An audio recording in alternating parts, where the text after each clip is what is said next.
So then there's cultural services. What's name a cultural service or two? What's that? What's that? Aesthetic enjoyment. Flowers? Yeah, flowers. Aesthetic enjoyment, right? Recreation, right? Some would argue, some people from some communities would argue, spiritual. Thank you, thank you. The work that my colleagues and I have done, both on this campus and in other places, show that having everyday contact with green spaces has important, consistent, measurable impacts on our capacity to pay attention. And our work has also shown that the more you spend in the fourth floor of the Union without views to nature, listening to people talk after lunch, the less capacity you'll have to pay attention.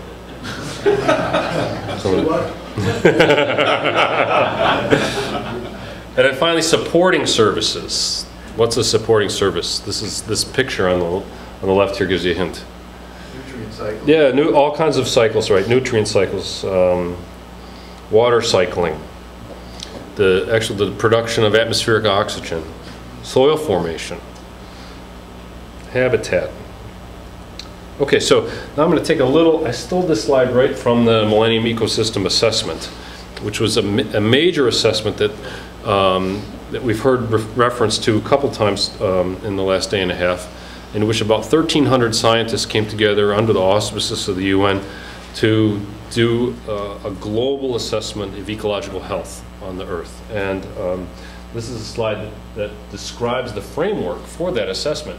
And in the slide you can see that they say that ecosystem services are impacted by a certain set of direct drivers, that these direct drivers are impacted by indirect drivers, and that these services have an impact on human well-being. I just want to go through this just to give you the larger framework, because then I want to talk about where we're at. So indirect drivers include things like population growth and economic growth, the science and technology that we're using. Like, give me an example of the science and technology. In what way would an indirect driver have an impact on ecosystem services through science and technology? Yeah, the kind of agriculture system use. What's that? Fossil fuel. Yeah, the kind of how you heat your home, right? Right. Okay. Direct drivers of change include the actual land uses that we're engaged in. So when we take a healthy forest and we clear that and we turn it into agriculture, that has a real impact on the functioning of that ecosystem, right? The invasive species change ecosystems, how much we consume resources.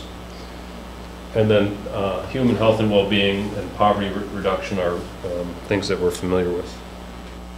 So that comes right out of the ecosystem assessment, Millennium Ecosystem Assessment. Let's look at the past 50 years and consider some of the changes that have occurred since about 1960 or so. You know, some of the changes have been positive from some standpoints of human health and well-being, right? We've got, if you can think if this is positive, or you could argue that it's not. We've had double the population and 6 times the economic growth in that period. We've produced 2.5 times the food that we produced in 1960. Until very recently, food prices have declined. We've got triple the forest harvest and less land in forestry. Let's look at some of the change here. Look at the change in global population recently. You can see we're really on this very steep upward trend. And Sue showed us this morning on one of your slides. You had 2050. In 2050, we can expect about it looks like we're going to be at about 9 billion people. And there's a whole host of these demographic projections, and most of them center around 8.5 to 9.5 billion people by 2050. Look at this.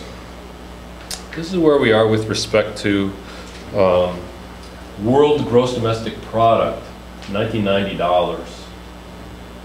look at how fast this has grown. Now, when you look at the combination of the population increase that we've had recently and where we're headed, we're going to add another 3 or so billion people to the Earth at a time when our economic development is logarithmic, and at a time when China and India are even more rapidly than ever using resources in order to increase the kind of standard measures of quality of life for their citizens. This doesn't really bode well, does it? It looks a little scary. Let's look at some of the other changes. The good things that have happened have been kind of, well, some would say counterbalanced, and others would say have come at a real cost in terms of the health and functioning of ecosystems, and that the benefits that are going to be available to future generations are going to be much narrower and much more tenuous. The ecosystem assessment says that 60% of the ecosystems on Earth are substantially degraded, such that we can't count on them for sure to continue to produce life-preserving services. And that these 60% are, well, this level of degradation really significantly threatens the human population on Earth, especially this more vulnerable population that we'll be talking about in a few minutes. Let's look at, the assessment report says the changes that we've had in the past 50 years have been more rapid and more extensive than at any time in human history. And that's kind of, on the face of it, that makes sense, right? And, you know, we can look at issues related to cropland or coral reefs or mangroves, but I just thought I'd show you this. We look at various kinds of ecosystems, and we can look at the percent of habitat or the biome remaining in 1990. So this is habitat loss to 1990. Let's look at that again. Wow. So what we're saying here is that we rely on these ecosystems to provide life-sustaining services to us, and we are engaged in a very aggressive process, in many ways based on the natural, normal human inclination to improve well-being, and it's having these kind of impacts. And when you look down the road, it doesn't look real positive, does it?